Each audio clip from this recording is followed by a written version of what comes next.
तो गाइस अभी तक हमने पढ़ा था फॉर्मूले। कौन कौन से फॉर्मूले पढ़े थे? साइन, कॉसेक, कॉस, सेक, टैन और कॉट। अब हम देखेंगे कि इन फॉर्मूलेज के ऊपर आप लोगों से 10th में कैसे क्वेश्चंस पूछे जा रहे हैं। देखो यहाँ पे हमारा सबसे पहले क्वेश्चन है कि आपके पास एक राइट एंगल ट्राइंगल अगर आपको दिख रहा हो और आपका राइट एंगल जो है बी पे है, ठीक है, डायग्राम दिया हुआ आपको, क्वेश्चन में लिखा होगा कि ABC is a right angle triangle, ठीक है। और हमें बोला है कि find sine A, cos C, sine C and cos सी।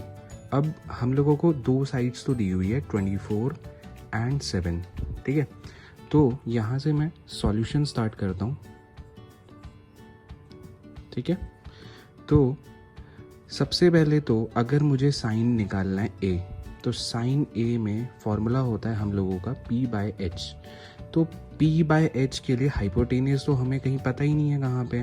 तो सबसे पहले हम लोग पाइथागोरस थ्योरम लगाएंगे और हमारा हाइपोटेनियस निकालेंगे, ठीक है। तो फॉर्मूला हम लोगों का होता है पाइथागोरस का कि इन ट्राइंगल ABC, जिस ट्राइंगल में आप बात कर रहे हैं, जिस ट्राइंगल की आप बात कर रहे हैं वो ट्राइंगल ज़रूर देखें। In triangle ABC H square is equal to P square plus B square, ठीक है। हाइपोटेनियस मेरा यहाँ पे AC है, तो AC square is equal to perpendicular कोई भी मान लो, ठीक है, पे डाल के ले दो, AB square plus base BC square, ठीक है। तो हाइपोटेनियस तो मुझे नहीं पता, AC स्क्वायर, तो 24 का स्क्वायर करना पड़ेगा क्योंकि AB 24 है, तो 24 डाला और उसका स्क्वायर कर देना है, प्लस में BC हम लोगों का 7 का स्क्वायर है। AC square is equal to, तरीका यही होना चाहिए लिखने का, ठीक है। तो AC square is equal to 24 का स्क्वायर होता है हम लोगों का 576, प्लस में 7 का स्क्वायर होता है 49। आपको स्क्वायर्स याद होने चाहिए, प्रैक्टिस करते रहोगे कुछ के तो अपने आप ऐसे ही याद हो जाएंगे, ठीक है। तो AC स्क्वायर इन दोनों को ऐड करके मेरा आया 625। अब जब भी आपका स्क्वायर हटता है, क्योंकि मुझे तो AC निकालना है, AC स्क्वायर नहीं निकालना, तो सामने रूट आ जाता है, अंडर रूट 625 का स्क्वायर रूट।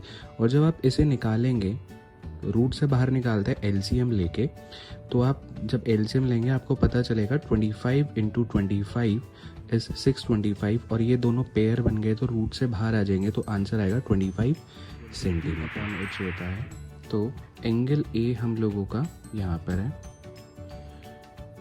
एंगल A के अपोजिट जो भी साइड हो गई वो हमारा परपेंडिकुलर होगा sine A of angle, angle A के अकॉर्डिंग। तो एंगल A के अपोजिट हमारी साइड है BC, और हाइपोटेनियस तो हर राइट एंगल ट्रायंगल का फिक्स्ड होता है जो कि सबसे लार्जेस्ट होता है, विच इज़ AC, ठीक है।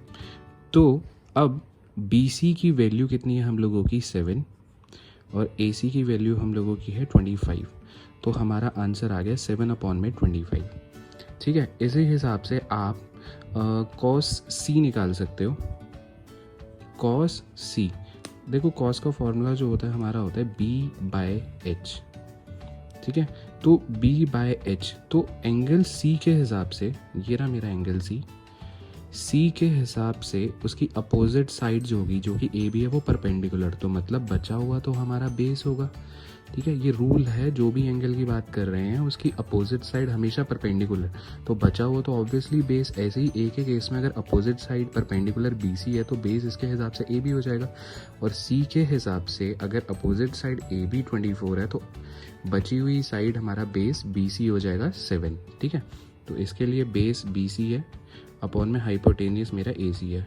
कोई दिक्कत नहीं है अगर दोनों की वैल्यू सेम आ रही है, बस वो एंगल्स दोनों में डिफरेंट है इसलिए आ रही है, कोई डरने की बात नहीं है, ठीक है। सही आंसर होगा आपका।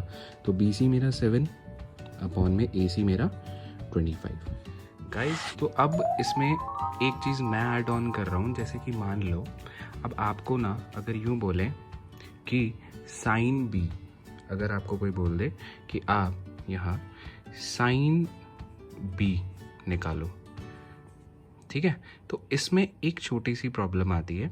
Sign B is equal to, हमें पता है P/H होता है, ठीक है गाइस।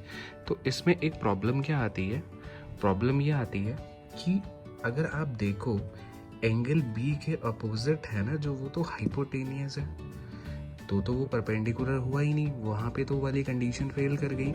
नहीं, इसका भी एक सॉल्यूशन है कि जब आप ऐसे एंगल की बात करो जो राइट एंगल एंगल है, सॉरी, ठीक है, राइट एंगल है जो ट्रायंगल के अंदर, तो उसमें आपकी मर्जी है, आप चाहे ए बी को परपेंडिकुलर मान लो, चाहे बी सी को परपेंडिकुलर मान लो। लेकिन अगर आपने ए बी को परपेंडिकुलर मान लिया है तो आप बी सी को बेस लोगे, और पूरे क्वेश्चन में जब भी एंगल बी आएगा वही हमेशा परपेंडिकुलर रहना चाहिए और बी सी हमेशा बेस, या वाइस वर्सा, या तो आप इसको परपेंडिकुलर ले लो या उसे बेस, या इसको परपेंडिकुलर ले लो या इसको बेस ले लो। ठीक है, जैसे कि अब मैं मान लेता हूँ कि इस केस में मैं एंगल बी के केस में परपेंडिकुलर ले रहा हूँ ए बी को, ठीक है, पी अपॉन एच होता है। तो अब मैंने ए बी को पी मान लिया है angle B, right angle B के केस में, ठीक है।